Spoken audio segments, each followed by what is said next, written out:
Greetings and welcome to Growth Hacking Secrets. I'm your host, Mohammed Siddique from Atlanta, Georgia, and the co author of New Success Secrets available on Amazon. On this episode, we have a special guest, Connor Dube. Connor is the author, speaker, and B2B Mentors podcast host. Please join me to give a warm welcome to our guest, Connor Dube. Connor, welcome. Thanks for having me, brother. Good to be here. Uh, Welcome. Thank you so much. Let me start with this. Where were you? What happened? Who you were surrounded with that inspired you to do what you do today? My dad and mom were both in real estate in the early days. And my dad left the real estate world and got into the marketing consulting world and was pretty much there all throughout my upbringing. So that really got me interested in the world of sales and marketing, and particularly in the B2B world of sales and marketing. You know, there's all sexy branding and marketing. There's lots of different, comes in many different forms. But what he was focused on, for some reason, even as a young kid, I just nerded out about it. You know what I mean?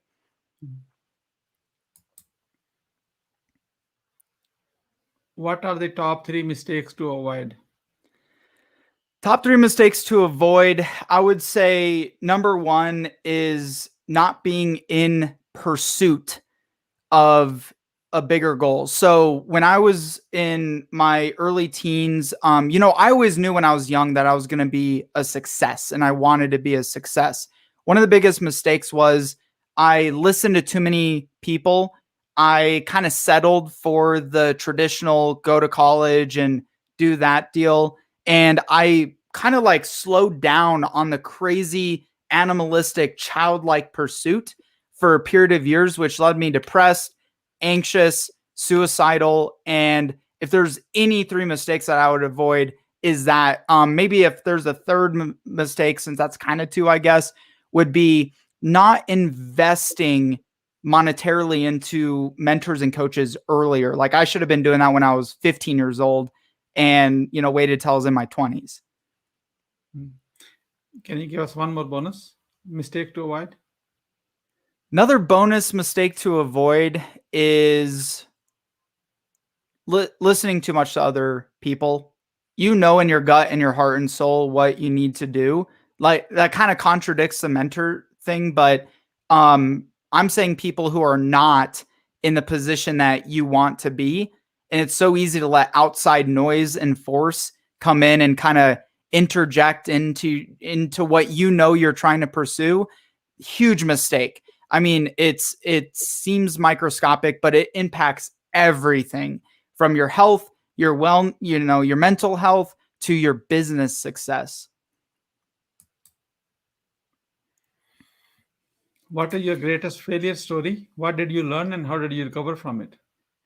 It goes back to one of my biggest mistakes. My biggest failure story was when I had pretty much given up on myself and I was in a bad relationship and it impacted my business. And my biggest failure story was when I got to the point where I had cut myself trying to kill myself and ended up in the hospital. And that was the deepest, darkest, biggest failure of my life because I had given up at that point.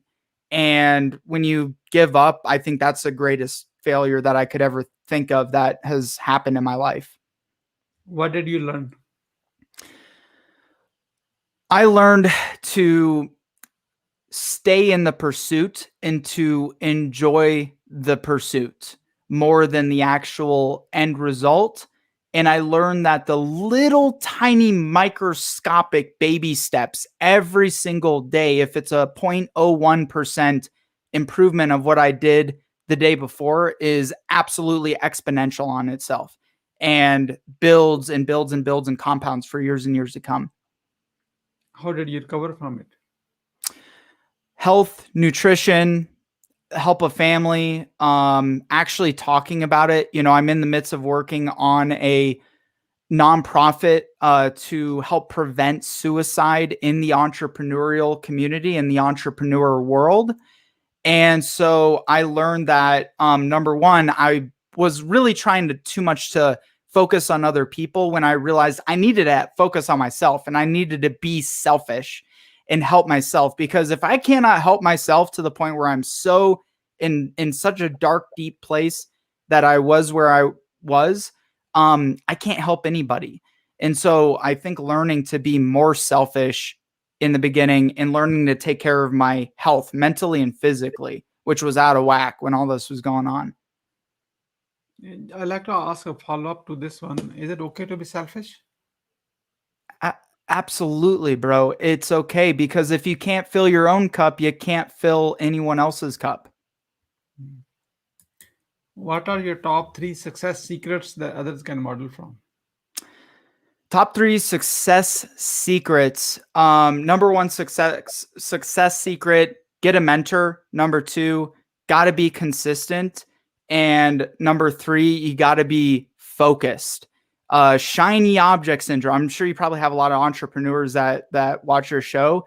Focus is probably the biggest one, because there's constant shiny objects coming at you left and right. There's so many temptations to change how you're doing your business and to chase this. And, oh, well, maybe if I did this service instead of this service, instead of staying super duper focused. We are about to start a lightning round. That means quick question and quick answer. Are you ready? Bring on the lightning, man. Bring on the lightning. I'll bring the thunder. What are you grateful for today? I am incredibly grateful for my support systems. In fact, I write what I'm grateful for every single morning. I write down a list of things I'm grateful for. I'm grateful for my perfect health. I'm grateful I have all the tools right at my fingertips to be successful. I'm grateful that there's infinite abundance in my life that's existent all the time. And, I'm just grateful to get to connect and be able to meet people like you as well. So many things I'm grateful for. How young are you? I am 27 years young. Or old, depending on how you look at it. Connor, you are not 27. You are 18 years old with 9 years experience.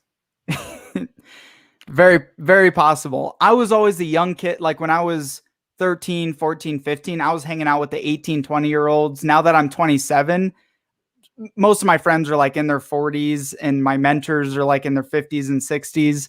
So, I got an old soul, I guess, for being a young dude. What do you want to do when you grow up? Exactly what I'm doing right now. I want to be in the pursuit of just something great. Every single day I write down, I want to help and impact 500,000 people this year with content, connection, or cash. Next year, that'll be 1 million people. So if you're one of those people who's watching this and listening to this, I'm doing right now what I want to do when I grow up, which is getting to play, getting to help people, and getting to make money all at the same time. How do you overcome the challenging life throws at you? I remove myself from the situation and I ask myself, is this going to severely impact me a year or even 5 years from now? And then I just move on, man. I just keep rolling. How do you start your how you start your day? First thing I do is I pound like as much water as I humanly can. First thing I do right when I wake up, just start chugging water, get my day started about 4:30, 5 a.m., go down, make my coffee, maybe tune into Clubhouse for a few minutes now as of recently. And then immediately I write down all of my goals, my short-term goals, my stretch goals, and like my big scary, like the goals that scare the crap out of me. I write down everything I'm grateful for that morning.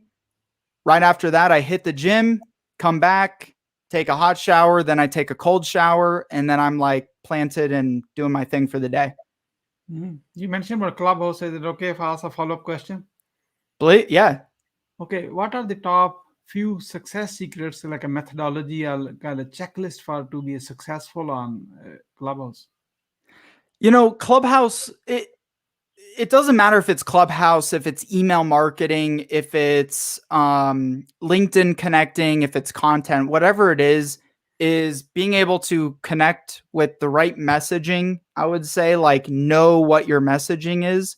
I talked about focus earlier, and, be consistent, but also be genuine. You cannot fake Clubhouse, which is what's beautiful about it.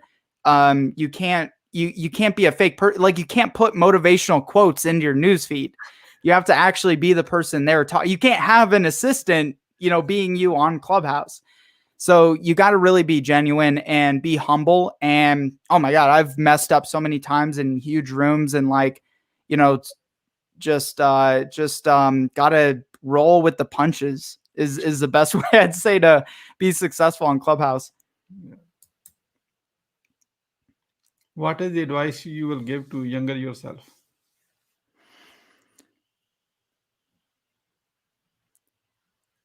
Think bigger, earlier, and don't go to college because you could have built something much bigger in that period of time.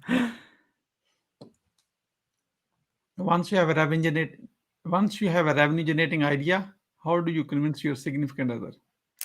So my significant other, I generally have to convince myself first, right? I'm my first significant other. So I have to convince myself. And then once I've accomplished that task, which is difficult, believe it or not, my significant other's in total 100% support of pretty much anything that I would pursue. She may question me, but good glass of wine helps too. What is the impactful book you have read and what did you learn from it? Okay, so you asked me to do this beforehand. This is one of my absolute favorite books. It's called Bold by Peter Diamandis and Stephen Cutler. Some of my key takeaways in there is how to take concepts in your business and understand what does exponentials in that area look like, exponential growth. Also how to like I even wrote these down because there's so many different takeaways you can get from there, but it is truly a roadmap to success in any area that you're trying to accomplish, which number one, you're probably not thinking big enough in.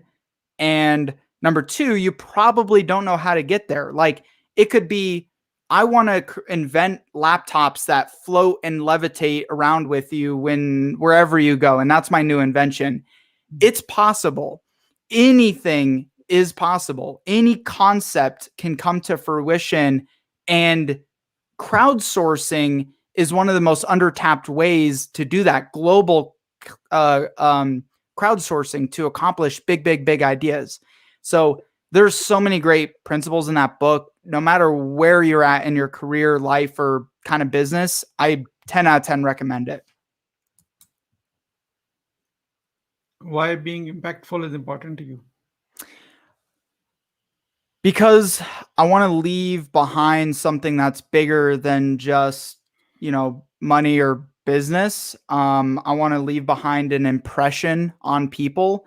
I want to, was it Steve Jobs is like, I want to ding the universe, So it's important, not because it's important to me, but more because it's important to the generations that are going to be, coming after me, family, not just my family, but others. If I can help someone empower their life from a financial perspective, an emotional perspective, a mental perspective, that's going to impact their generations to come as well. And that just inspires me. Who is your mentor and what's the impact? This is interesting. I've had many mentors. I have mentors for relationships. I have mentors for business. I have mentors for finance.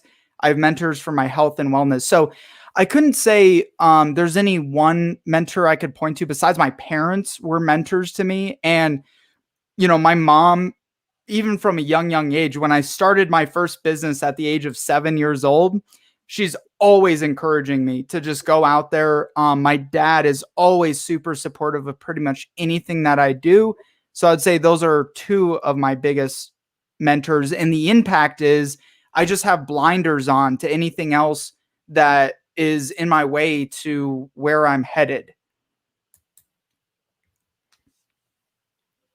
What do you want to be remembered for? I want to be remembered for the empathy that I leave behind. And I want to be remembered for being selfless at the very end, right? I talked about being selfish, but the reason to be selfish is so that you can be selfless at some point and give back in unlimited amounts. So I want to be able to have that freedom. Who is your ideal client? Ideal clients for me, directors of marketing, CMOs of technical B2B industries that are 50 million and up, and they need help to save time on getting their content done. How can we support you? You could support me. Number one, check out our podcast. It's called B2B Mentors, and we interview top CMOs in fastest growing companies in activeblogs.com if you want to check that out as well. But what would help me is understanding, like, how can I help you? Kind of like what you and I talked about. Love connecting people together.